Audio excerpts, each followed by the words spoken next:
This video is about dialysis vascular access, your lifeline for dialysis treatments. We'll explain what it is, why you need it, and what to expect. This information is for people who may need or are already on hemodialysis, either in a clinic or at home.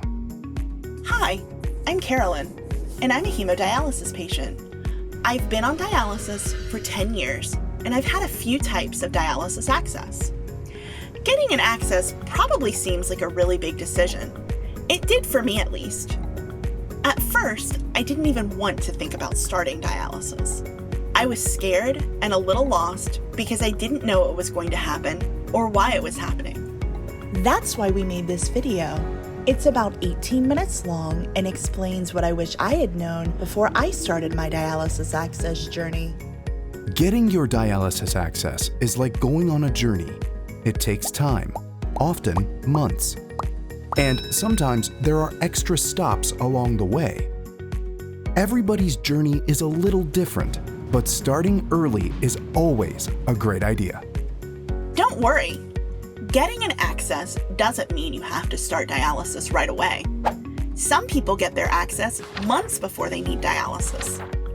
I got my access early, so I had peace of mind that I would be ready for dialysis when the time was right. Let's start at the beginning. A dialysis vascular access is often called a vascular access, or just access for short. Vascular means blood pathway, and an access is a way to get to something. A vascular access is needed so your blood can get from your body to the hemodialysis machine for treatment. The machine cleans your blood a little at a time, removes extra fluid, and then sends the clean blood back to your body. It's like a circle. There are 3 types of dialysis access. You may need a different type at different points in your access journey. A fistula is the connection of a vein to an artery. A surgeon sews your vein and artery together under your skin.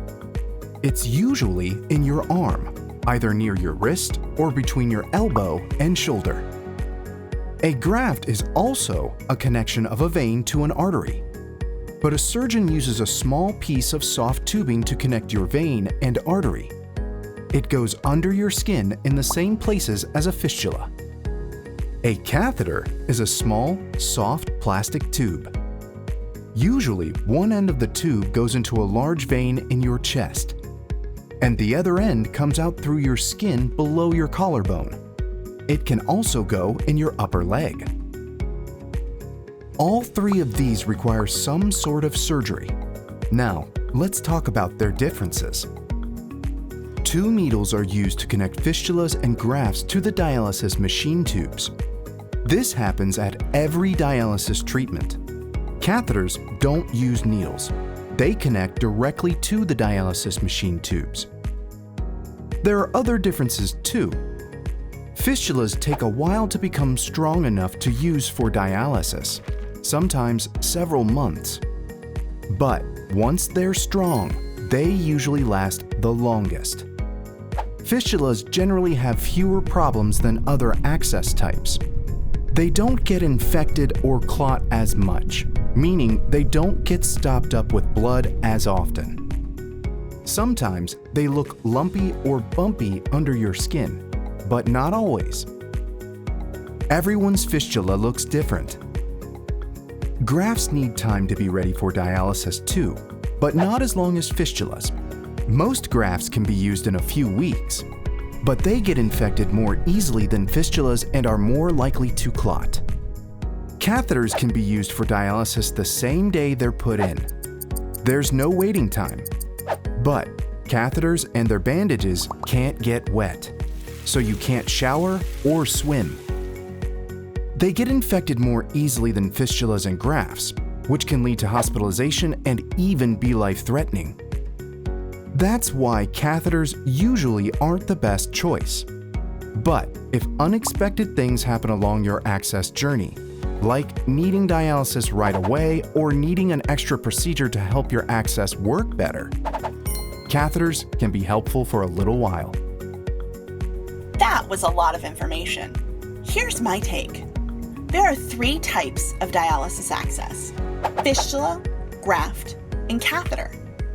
It's important to understand their differences, so don't be afraid to ask your doctor lots of questions.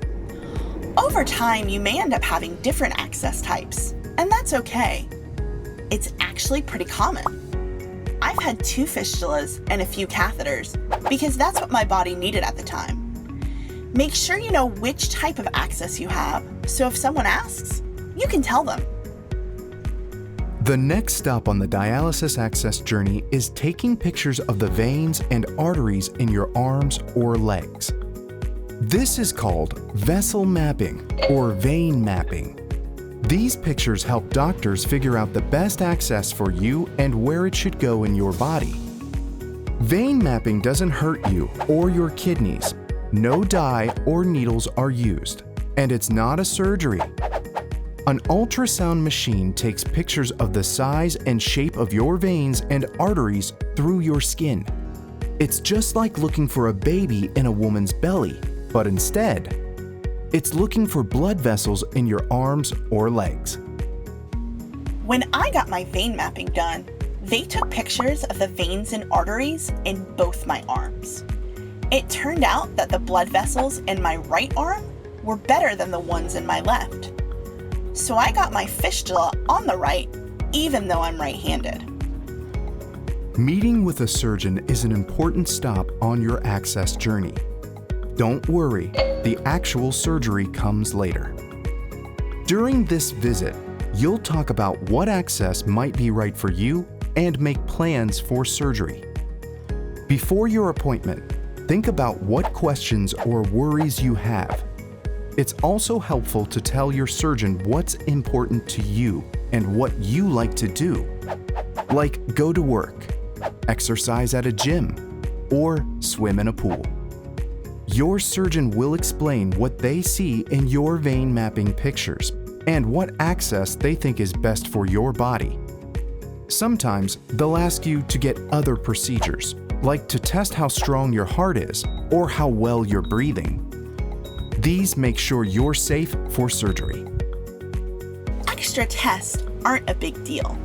You'll just have a few more appointments before surgery. I'll be honest, this is when I started to drag my feet. I didn't really want a dialysis access, and I was overwhelmed.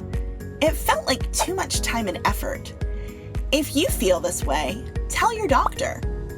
The journey can be long, but your access will be your lifeline, so try and take it one stop at a time. When you're ready to get your fistula or graft, you'll need to schedule the surgery. We'll talk about the procedure for catheters a little later. I was nervous before my first fistula surgery. I was worried about how much it would hurt, and I didn't know if I would be able to take care of myself. So I made sure that I had someone to help me the week after surgery. Everyone's surgery is different, but here are the basics. Follow your surgeon's instructions about eating, drinking, and medicines you should and should not take. You'll need someone to drive you home after surgery, so think about who could help. Right before surgery, you'll get medicines that make you sleepy and numb your arm so you don't feel pain during the surgery. It's normal to hurt or feel uncomfortable afterward. This may last a few days or even weeks, but it will get better. Your doctor will explain what medicines might help and what to do if you have swelling, bruising, or tingling. In the beginning, there will be some changes in how you can use your arm, like not lifting heavy things. But you should be able to return to most of your activities soon. You'll also have some checkup appointments to make sure your access is healing the way it should. After my first surgery, I hurt more than I expected. But my checkups made me feel better because I could see that my arm was healing, even if it was slow. It took time to get used to how my fistula looked, but I learned to appreciate it as part of my body and my lifeline. I used that fistula for my first 9 years of dialysis. It eventually stopped working, and I needed a new one. But I didn't have any pain with my second fistula surgery. That's the thing. Every surgery is a little different. After surgery, your access will need time to heal and become ready to use for dialysis. Don't be afraid to move your arm or use it to do things like brush your teeth or play a guitar. This actually helps you heal. Just follow your surgeon's instructions and remember, everyone heals at a different pace. A fistula can take 2 to 6 months to be ready to use for dialysis. This is called maturing, which means the fistula is becoming bigger and stronger. Your doctor may give you exercises, like squeezing a ball, to help it mature faster. A graft is usually ready for dialysis in 2 to 3 weeks, but some only need a few days to heal. Your surgeon will tell you when yours is ready to be used. This stop of my journey felt the longest. After my first surgery, it took 2 weeks to get back to work as a cashier and 3 more months for my fistula to be ready for dialysis. My second fistula needed some extra procedures, so it took even longer. Healing takes patience, especially because some things are out of your control. But here's what you can do to take care of your access after surgery. Wash your access every day so it doesn't get infected. Check every day for a thrill. A thrill is a buzzing feeling when you touch your fistula or graft. You may also hear about a bruit. A bruit is a whooshing sound that tells doctors your access is healthy. Feeling a thrill and hearing a bruit is good. It means your blood is flowing like it should. Contact your doctor right away if you notice a change in how your access looks, feels, or sounds. Like if it gets red, swells, or feels warm. Or if your hand gets cold, numb, or hurts. Your doctor will also want to know if the thrill buzzes less or goes away completely, and if the bruit has a different sound. The key is to pay attention to your access. Right after surgery, I could hear the blood whooshing through my fistula if I listened closely. It was so loud and strong, it was kind of shocking.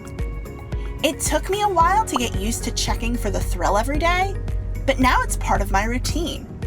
If you notice something is different or feels funny, let your doctor know. To protect your access, use your non-access arm to take blood pressure, have blood drawn, or put an IV in. Be careful when carrying heavy items. Don't put pressure on it. Try not to sleep on it, or wear clothes and jewelry that are tight around it. While your fistula or graft is healing, you might need extra procedures. This doesn't mean you've done something wrong. Think of extra procedures as detours on your access journey, because you're still moving forward in the right direction. In fact, at least 1 out of 3 fistulas needs extra help to mature. For example, doctors may need to make it bigger to help blood flow better.